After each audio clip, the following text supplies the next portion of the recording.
we're going to do in our sessions is we're going to have just little interviews with people that are at our camp about their own journeys. And, we can be encouraged by one another just by sharing, hey, what's happening in our lives. So we're going to start it off with some visitors that have come every year to Grace Camp from Alberta. This is their 6th year in a row. And why don't you guys come on up? And I'm going to get you to introduce yourselves. But I remember the first year, these strangers coming up on the driveway, and now when we see you, it's like, oh yeah, you guys, right? So why don't you tell us, first of all, who you guys are, because some of us are first-timers, we don't know who you are, and where you're from. All right, I'm the righteousness of God in Christ. Saint. Otherwise, we're reading Michelle Zacharias from Spruce Grove, Alberta. Spruce Grove, Alberta. Nice, eh? And, I was watching on Facebook, you were just sharing how thankful you are. You've been connecting and being able to travel to some great events and meet with some new people and with some wonderful people around journeys. Hey, listen, so I guess what if there's something you could share, like what has God's grace done in your life? Like what have you noticed different in your life when you've come to understand and experience God's great grace towards you? The thing I think first for me is freedom.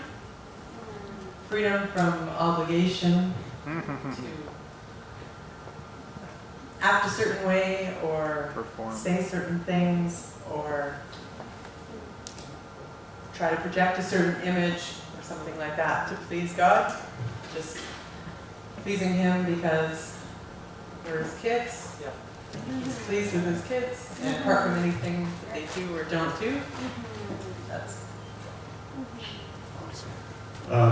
Well, what I've been learning in the last couple of years, I've been on a grace journey for some time, but it's interesting that the love of God is so, there's no bottom to it. And it's amazing when you first start learning about grace and your identity in Christ, and you get so excited about it, and as you grow, you realize that you still have some deep-rooted items from not maybe from your past, but some thinking that needs to be corrected. You get overwhelmed by the love of God and the grace of God, and you think, man, this is just wonderful. And then the love of God, and I'm not talking religion here, the love of God starts to go deep into areas of your life and changes you. You don't change by doing things. The love of God changes you. And what I've realized is that for years, I was performing to try to impress a God that doesn't exist. So you can imagine the double whammy there. The first thing, I'm performing to try to get something that I already have.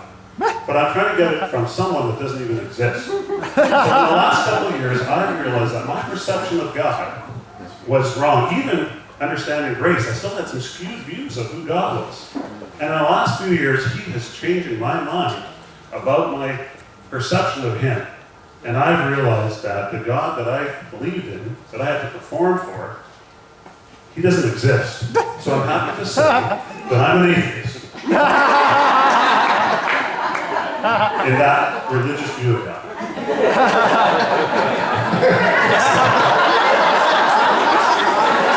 It's true. So, let's ask you one more question. So on this journey, okay, so you're unlearning, you're learning, you're experiencing. So, have you seen, is there anything, any interesting things that are opening up for you guys in your everyday life, or something that maybe you just didn't see coming that's a pleasant surprise?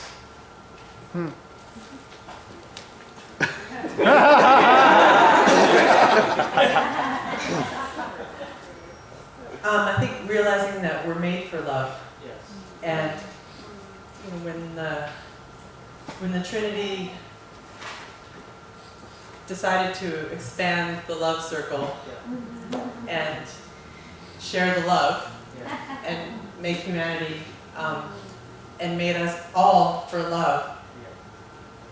Nobody nobody that I talk to who believes or doesn't believe in God would deny that we need love.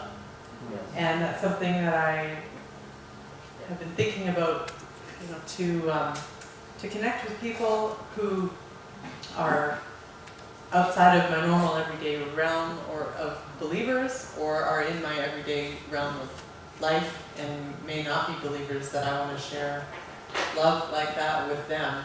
Because I think about that they're made with that very same need, and they know that need, they know what love is. They understand what love feels like, and when they're shown real love. So I'm enjoying God working that love through me to other people that I didn't really feel that love before for them, but as He's opened our eyes to that, it's huge joy and yeah, no obligation about it. Just enjoy. I'll just add that rest is a great place to be. And I think the thing that God keeps surprising me about is it's just rest. Yes. Just relax.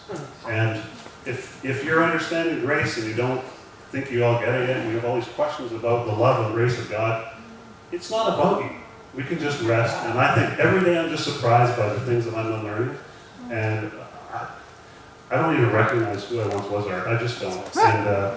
And God, sometimes people ask why we keep coming to Grace Camp. And where we're from, it's amazing. We live in a city of 1 million, and I know there's people out there who understand the message. I don't know where they are. God has us there for a reason. I don't know what it is. But it doesn't matter for me to find those people who know grace. I just get to love people. And you know what? It's Christ's love through me. And I'll just end with this. When I got married, I was totally scared to get married. In fact, if you remember a couple of years ago, I didn't think I'd ever get married because I was too scared to get married. And I realized that I can't love my wife. I just can't do it.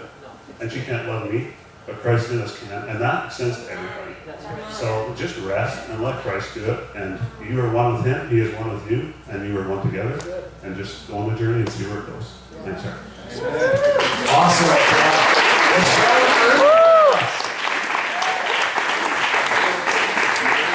So over the weekend we'll hear from various people, real people just like you and me, that are experiencing this great journey of God's amazing grace towards them and His love towards them.